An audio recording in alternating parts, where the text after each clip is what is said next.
안녕하세요. 백성동 목사입니다. 오늘은 하나님의 형상에 대해서 말씀을 드리겠습니다. 하나님께서는 사람을 창조하실 때 다른 피조물들과 구별되게 창조하셨는데 먼저는 영혼을 가진 존재로 창조하셨다는 겁니다. 창세기 2장 7절에 보면 여호와 하나님이 땅에 흙으로 사람을 지으시고 생기를 그 코에 불어넣으시니 사람이 생명이 된지라.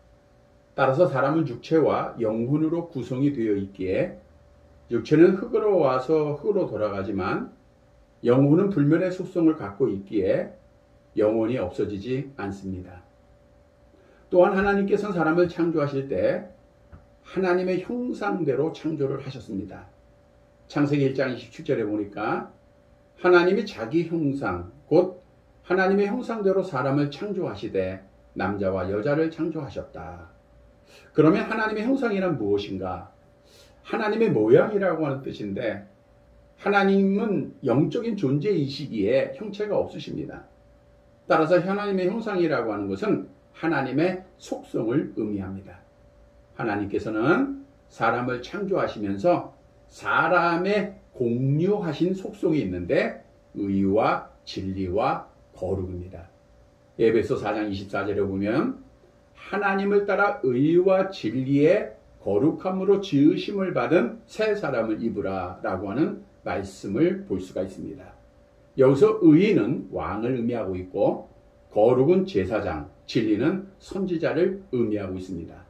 즉 우리의 첫사람은 선지자, 제사장, 왕으로 창조를 받아 영혼으로 하나님과 교제하며 에덴 동산에서 복을 누렸던 것입니다.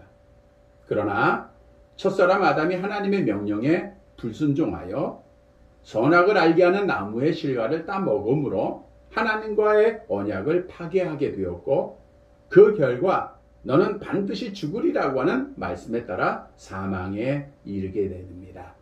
영적으로 죽었고 하나님의 형상을 상실해버리고 만 거죠. 하나님과 교제가 끊어진 겁니다. 그런데 중요한 사실은 아담의 이 죄가 그의 모든 후손들에게 그대로 전가가 되었다는 겁니다. 로마서 5장 12절에 보니까 그러므로 한 사람으로 말미암아 죄가 세상에 들어오고 죄로 말미암아 사망이 들어왔나니 이와 같이 모든 사람이 죄를 지었으므로 사망이 모든 사람에게 이르렀느니라 말씀하고 있습니다.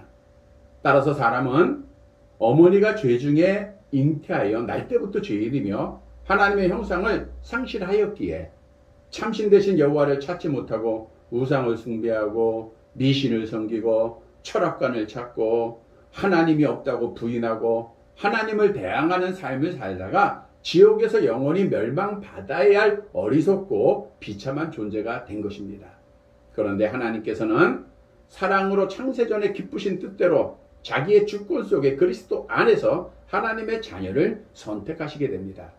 에베소 1장 4절 이하에 보니까 곧 창세전에 그리스도 안에서 우리를 택하사 우리로 사랑 안에서 그 앞에 거룩하고 흠이 없게 하시려고 그 기쁘신 뜻대로 우리를 예정하사 예수 그리스도로 말미암아 자기의 아들들이 되게 하셨으니 말씀합니다.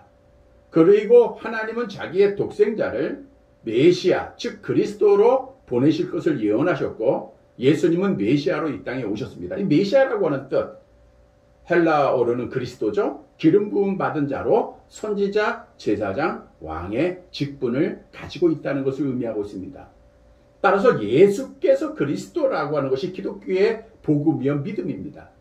즉 우리가 예수께서 그리스도이심을 믿을 때에 우리의 잃어버렸던 하나님의 형상이 회복되고 하나님의 교제가 회복되는 겁니다. 하나님과 교제하는 자가 영원히 살아났다라고 하는 의미를 가지고 있는 겁니다. 따라서 우리가 예수를 그리스도로 믿음으로 하나님의 형상이 회복되고 영혼이 살아났으면 날마다 하나님과 교제하는 삶을 살아야 합니다. 즉 하나님의 형상은 이뤘다가 예수를 그리스도로 믿음으로 회복되었다고 하는 사실. 그래서 하나님의 형상은 하나님의 속성을 의미한다고 하는 사실을 다시 한번 분명히 깨닫고 믿는 자들이 되시기를 간절히 바랍니다.